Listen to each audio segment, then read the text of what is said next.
Good evening and thank you for joining us. I am Chiboko Gracie and this is your Icu Tv main news bulletin. Let's take a quick look at the stories making headlines. Repatriation of Lungu's remains postponed amid uncertainty.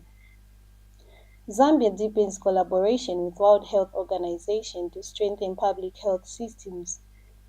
13 illegal Ethiopian immigrants apprehended in Mungwi district.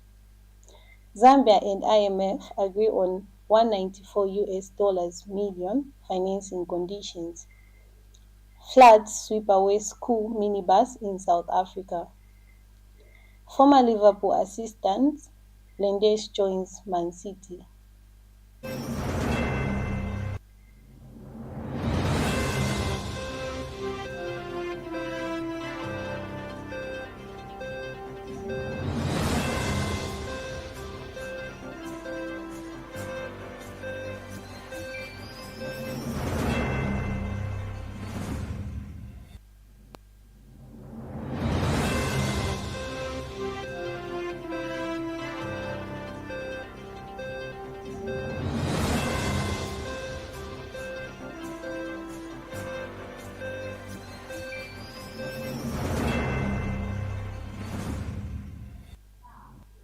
And now, the details. Uncertainty has surrounded the repatriation of former President Edgar Lungu's remains amid conflicting statements from the government and the Lungu family. The situation has left many Zambians with questions they cannot answer. For more details, in the following report.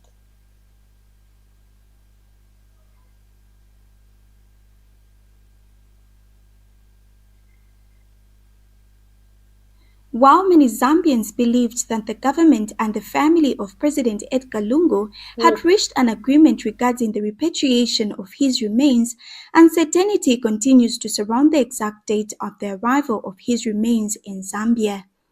Initially, the government announced that the late president's remains would arrive on Wednesday. Government wishes to announce that the body of the late sixth president will arrive in the country on Wednesday, 11th June 2025. Members of the public are also advised that the funeral gathering for the late president will be at Belvedere Lodge. However, during a memorial service held earlier today in Pretoria, family representative Makebi Zulu expressed a differing view. On behalf of the family, we regret to announce that we will not be leaving tomorrow. We will be around. Alternative arrangements will be made, and that will be communicated to all you, just so you may know. Earlier in the week, PF Secretary General Raphael Nakachinda stated in an interview with Newsroom Africa that there is an impasse between the Lungu family and the government. Clearly, there was a fixed position the government was, had taken. The family was saying, no, you can't just come in and take this position that you're taking. When this man that you want to treat as a statesman, the former head of state, you had stripped him off of all his entitlements, and the way you treated him was like an ordinary person. As a family, and based on his wishes, he would rather be taken back to Zambia like an ordinary person, just like he came. And the family were ready through well wishes and others. As preparations continue at Embassy Park in Lusaka, the situation has left many Zambians unsure whether a state funeral is being planned or if the family intends to hold a private ceremony for the former head of state. In the midst of this uncertainty, Zambians are being urged to remain calm, respectful, and united. Mapalo Kasama reporting for Icu TV News in Lusaka. Meanwhile, President Hakainde has reaffirmed Zambia's commitment to strengthening its public health systems through enhanced collaboration with the World Health Organization. The reaffirmation follows a courtesy visit from the World Health Organization resident representative to Zambia, Dr. Clement L. Peter Lusuva. During their meeting, President Hijilema and Dr. Lusuva discussed strategies aimed at enhancing Zambia's capacity for public health preparedness, prevention, and effective response to emerging health threats. President Hijilema underscored the significance of maternal and newborn health, identifying it as a critical pillar in the country's development agenda. Zambia, recently recognized as the global champion for cholera control, is also set to host the World Health Organization Regional Committee meeting in August 2025, a milestone event that reflects the deepening partnership and growing mutual trust between World Health Organization and Zambian government. 13 and 13 undocumented Ethiopian nationals have been apprehended in Mungwi district, Northern Province. The Immigration Department carried out an operation at the residence of a Zambian police officer who is currently evading arrest. The individuals were found at the officer's home. Immigration Department spokesperson Namati Shinika confirmed that the officer was not present during the operation and that efforts are ongoing to locate and apprehend him. More on this story in the following report with Monica Namtengu. Zambia Immigration Department conducted an operation which led to the arrest of 13 undocumented Ethiopian nationals. The immigrants were found at a police officer's residence who is currently on the run. The police officer's actions are being thoroughly investigated and authorities will take necessary steps to bring them to justice. Monica Namtengu reporting from Icu Tv News, Mungwi District, Northern Province. Zambia and the International Monetary Fund (IMF) have agreed on conditions for further financing of $194 million under the Extended Credit Facility (ECF). This agreement is subject to Zambia's meeting that agreed economic policies and reforms, as well as approvals by the IMF management and its executive board. The staff-level agreement follows the visits to IMF Mission Chief Mercedes Vera Martin to Zambia from April 29th to May 13th, 2025, according to a statement from the IMF Communications Department. The IMF team noted that despite recent drought challenges, the Zambian economy has demonstrated resilience, with economic growth projected at 5.8% this year. However, the team emphasized the need for decisive domestic revenue mobilization and steadfast fiscal discipline to sustain progress in fiscal and debt sustainability. The IMF further called for accelerated implementation of economic reforms, highlighting their critical role in achieving higher and more inclusive growth. Sustaining these reforms will consolidate the gains of Zambia's homegrown reform agenda. We now take a short break. We'll be right back. Stay tuned for more news after this.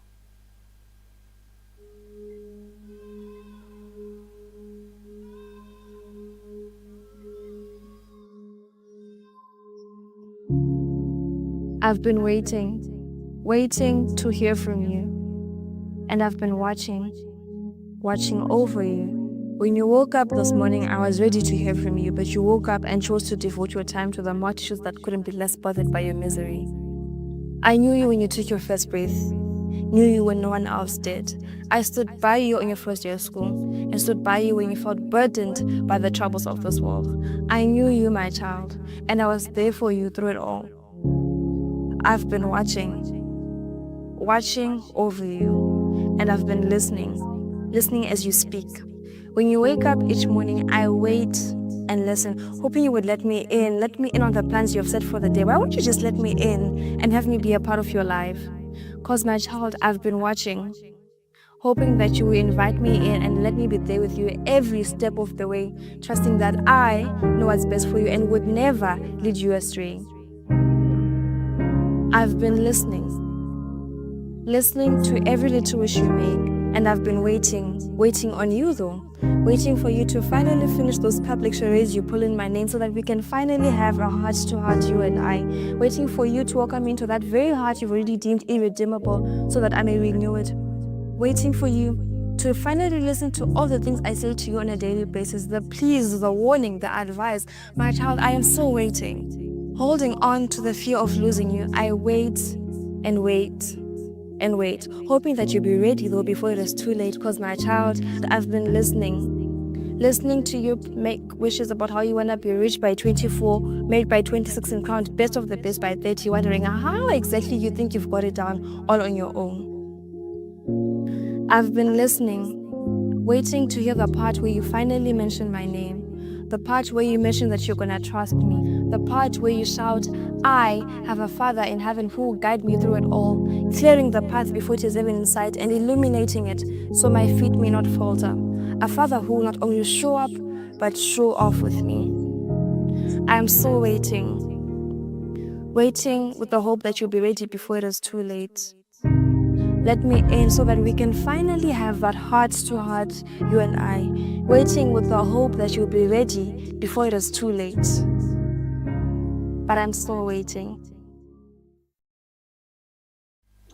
Welcome back. We are now in our local stories.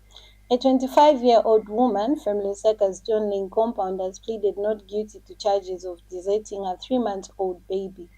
Momba Nalube appeared before Magistrate Kawama Mwamfuli in the Lusaka Magistrate Court, where she denied the allegations. Nalube told the court that she had left the child in the care of a friend for 6 hours and had not intended to be away for the extended period, citing unexpected heavy rains as the reason for her delay. According to court documents, Nalube is accused of willingly deserting her infant son, Kefas Nalube, between February 27th and March 3rd, 2025, without lawful or reasonable cause and without providing any form of support.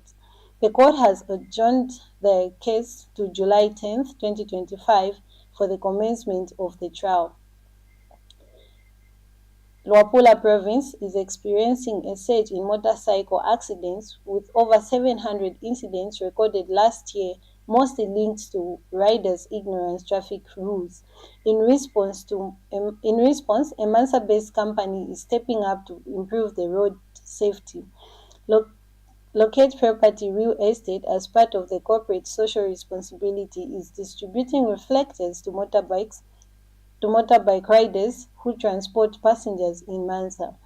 Company representative Lombe Mpambwalani says the initiative aims to increase riders' visibility at night and reduce the risk of accidents. He acknowledges that while this is a positive step, more interventions are needed to significantly reduce accidents and save lives. This initiative highlights the importance of working together to promote road safety and reduce accidents in Luapula. We take another break. Stay tuned for international news after this. The Information and Communications University is proud to announce that it will be celebrating its 60th graduation ceremony. We invite you to join us on December 20th at Mulungushi International Conference Center from 8 a.m. to 12 p.m. as we honor the achievements and dedication of our graduating class. Witness the culmination of hard work, commitment, and aspirations as our graduates embark on a new chapter of their lives. Information on Communications University, driving the through for the nation in research and innovation. In international news, a school minibus has been swept away by flood water in South Africa's Eastern Cape province. Authorities say 3 children have been rescued, but it remains unclear how many were in the vehicle. Rescue operations have been paused overnight and will continue on Wednesday. In a separate incident, the bodies of 7 people who were carried away by floods have been recovered in the OR Tambo district. The Eastern Cape and KwaZulu-Natal provinces have been hit by severe weather, including heavy rain, snow, and strong winds. 5 people died in a road accident near eastern London when a taxi overturned while trying to avoid a fallen tree. 2 others were injured. Nearly 500,000 homes across both provinces have been left without electricity, according to state utility Eskom. We are still in international news. A British soldier accused of raping a woman near a UK army training base in Kenya has been sent back to the United Kingdom. The incident is said to have happened last month near the town of Nakui after a group of soldiers visited a local bar. The soldier was arrested and questioned by the UK military. Investigations are now being handled by the UK Defence Serious Crime Unit. This case comes after earlier accusations involving British soldiers in Kenya. In 2012, a woman named Agnes Wanjiru was found dead near the same base. Reports suggest that a British soldier may have been involved. The British Army continues to face investigations and public concern over the conduct of some of its soldiers stationed in Kenya. We take another break. Stay tuned for sports news. The Information and Communications University is driving the thrill for the nation in research and development. Enroll now for full-time and distance programs in the School of Engineering, Humanities, Business and Education. To apply, visit our website at www.icuzambia.net or call us on +260 211 221 662 or 0966 342 359. Sponsorship is available. Enroll now.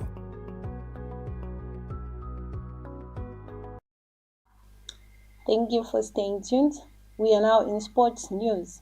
Manchester City manager Pep Guardiola has added two former Liverpool staff members, Lijnders and James French, to his coaching team following a trophyless 2023-2024 season. Lijnders, who served as Jurgen Klopp's assistant at Liverpool, joins as Guardiola's new assistant manager. French, formerly Liverpool's opposition analyst, becomes City's set-piece coach. These appointments come after the exit of key City coaches, including Juan Modillo and Indigo Dominguez. Lijnders briefly managed Red Bull's Salzburg in 2024 but left after 29 matches. Both Lijnders and French have brought experience and a strong work ethic that aligns with Guardiola's football philosophy, according to City's director of football, Hugo Viana.